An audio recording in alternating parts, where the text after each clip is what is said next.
নমস্কাৰ উচ্চতৰ মাধ্যমিক প্ৰথম বৰ্ষ আৰু দ্বিতীয় বৰ্ষৰ বাবে বিহু পাঠ্যক্ৰম যি অন্তৰ্ভুক্ত কৰা হৈছে তাৰ বাবে মই কিছু কথা ক'বলৈ লৈছো তোমালোকক অসমৰ বিহু উৎসৱৰ একাদশ শ্ৰেণীৰ এই পাঠ্যপুথিখনৰ বিষয়ে অকণমান কৈ ল'বলৈ লৈছো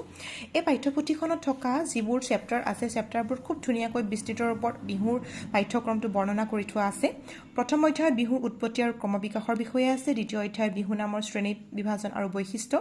তৃতীয় অধ্যায়ত আছে বিহু বাদ্যসমূহৰ পৰিচয় চতুৰ্থ অধ্যায়ত আছে বিহু নাচৰ পৰিচয় বৈশিষ্ট্য আৰু ভংগিমা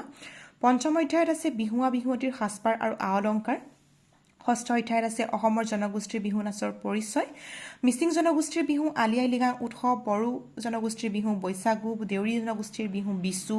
ৰাভা জনগোষ্ঠীৰ বিহু বিচুৱা কাটিগাছা দুমাচি কাৰ্বি জনগোষ্ঠীৰ বিহু দুমাহীৰ পৰম্পৰা